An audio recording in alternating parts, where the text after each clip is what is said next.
Ahora, ¿qué es lo que explica esta especie de tsunami de Pedro Castillo? Es decir, que con una izquierda dividida, ¿no es cierto? Porque está la candidatura de Verónica Mendoza, que se hablaba en las encuestas de la posibilidad de que ella fuera la que pasara una segunda vuelta, o la presencia de Marco Arana, e incluso la candidatura de UPP, que puede considerarse en cierta medida una candidatura de izquierda. Pese a la división, logra aparentemente una votación bastante importante en relación a sus competidores. O sea, ¿qué es lo que significa esto? ¿Qué es lo que expresa con respecto a lo que está ocurriendo en el Perú? Bueno, yo considero que la presencia de Pedro Castillo es un voto contra un voto de hartazgo, un voto del Perú que ha sido olvidado y marginado por diferentes gobiernos. Además, también es un voto que podríamos decir que es anti-establishment. La fragmentación del sistema peruano no tiene parangón en la región. Por ejemplo, lo que ha pasado en Argentina, en Bolivia o incluso hay partidos políticos muchísimo más consolidados que en el Perú, ¿no? Lo de Pedro Castillo sea espectacular. Lo que sucede es que es espectacular para nuestro país. Pedro Castillo ha sacado, según esta encuesta de Ipsos, 16%, ¿no? Es un porcentaje muy basal a la segunda vuelta en el estándar latinoamericano. Pero bueno, dada nuestra precariedad y dada nuestra fragmentación, es un porcentaje que te permite llegar a la segunda vuelta. Porque en términos mediáticos, uno podría tener la impresión de que mucho más importante era Verónica Mendoza como la representante de la izquierda. Alonso Cárdenas ya está reconectado con nosotros vía Zoom. Muchas gracias por la reconexión, Alonso.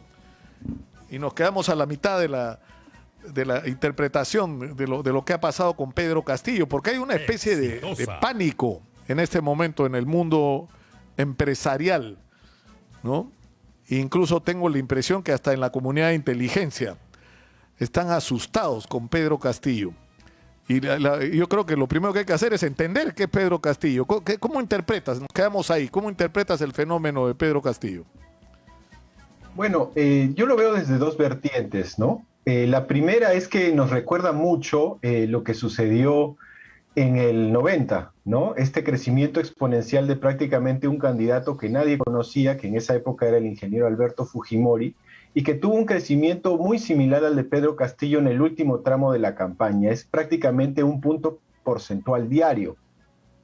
Y recordemos también el contexto en el que recibía el Perú los 90, un país prácticamente devastado por la hiperinflación, el terrorismo, la corrupción del primer gobierno de Alan García. Y hoy el Perú también está en una situación prácticamente de un contexto de posguerra, ¿no? Con la peor crisis del coronavirus en el mundo, prácticamente 1.000 fallecidos diarios, una economía quebrada, miles de empleos que se han perdido. Entonces los contextos son muy similares, ¿no?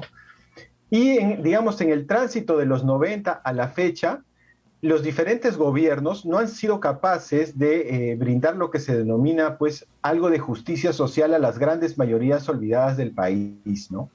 El crecimiento económico de los últimos años, y esto lo ha demostrado claramente la pandemia, ha tenido un impacto mínimo, ínfimo, hasta nulo, ¿no?, en el bienestar de la población.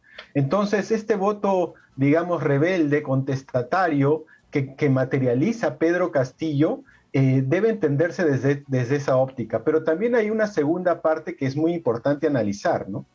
De acuerdo con lo que acaba de sacar Ipsos, Pedro Castillo está en alrededor del 16%. Pero ese 16% alcanza para llegar a la segunda vuelta en un contexto, digamos, de deterioro irreversible del sistema de partidos políticos en el Perú. Pero si nosotros nos ponemos en el contexto latinoamericano, con 16% en ningún país de América Latina tú llegas a la segunda vuelta, ¿no? Es decir, el abismo, el rechazo, el divorcio, hasta el repudio que tiene la ciudadanía en el Perú en relación con su clase política es probablemente la más grande en la región. Recordemos, por ejemplo, que Lucho Arce gana en primera vuelta con 55% de los votos, Alberto Fernández gana en primera vuelta con 48% de los votos. El señor Andrés Arauz, que digamos está teniendo un buen desempeño en Ecuador, llega a la segunda vuelta con 32% de los votos. Es decir, nuestros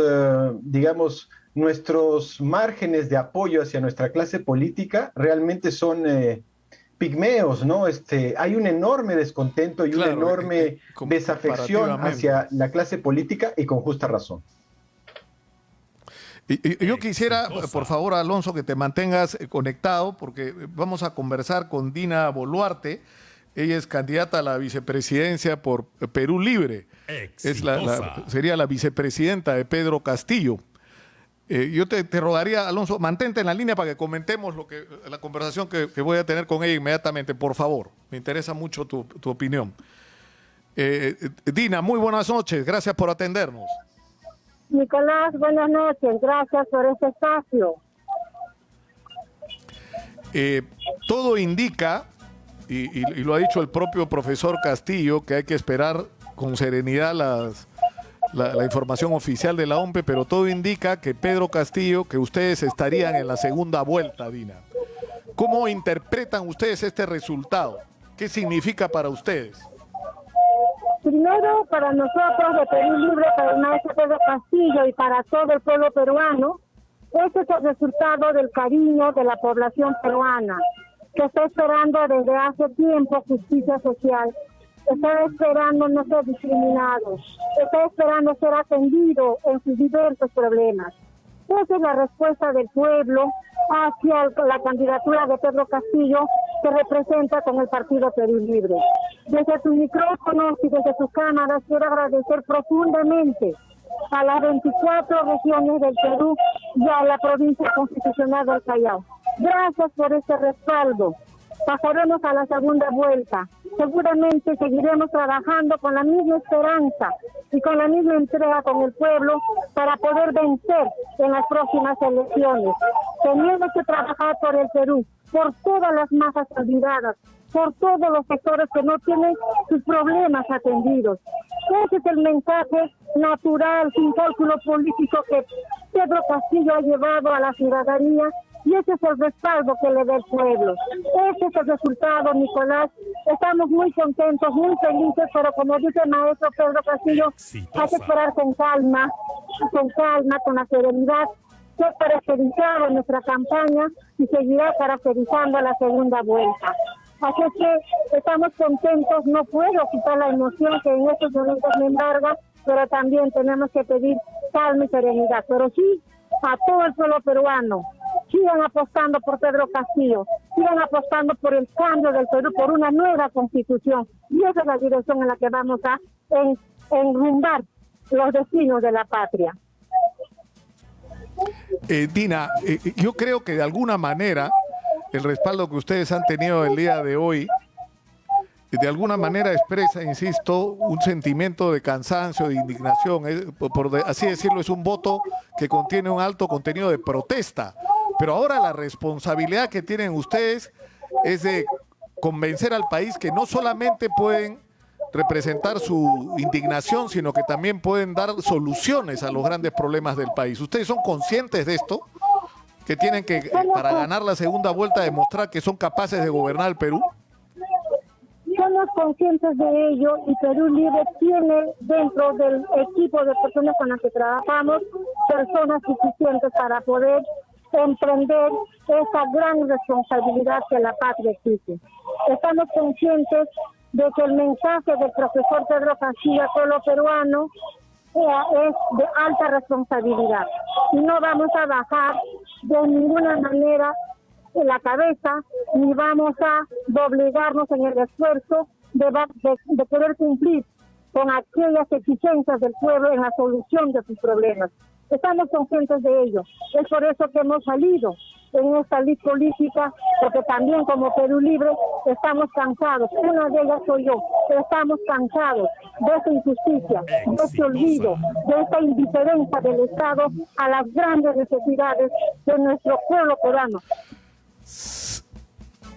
Dina, yo le agradezco muchísimo por esta comunicación. Alonso, estás conectado con nosotros, tú sí, ¿no es cierto?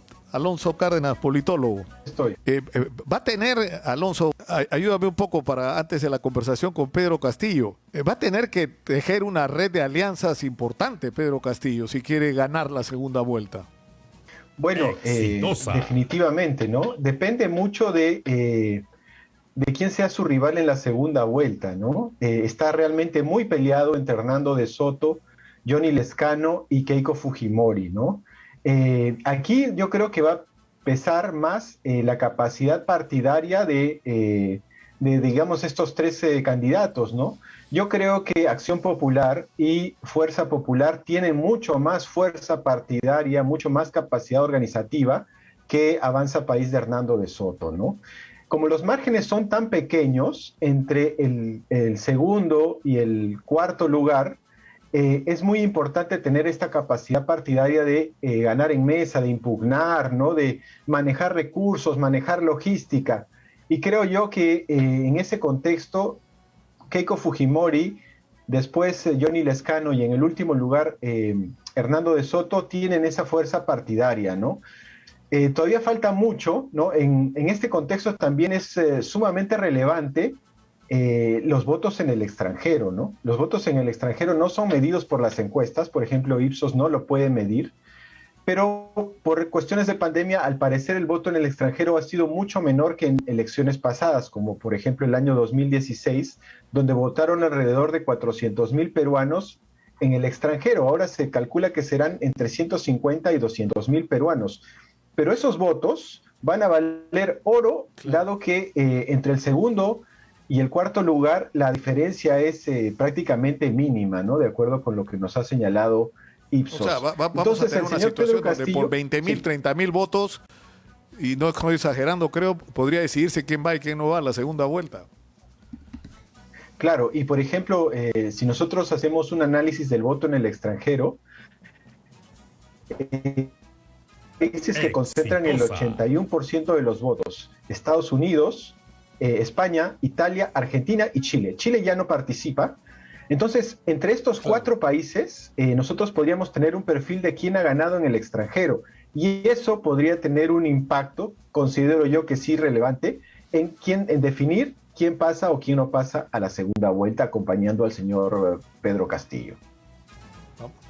Vamos a estar atentos. Muchas gracias, Alonso, por esta comunicación. Ha sido muy gentil.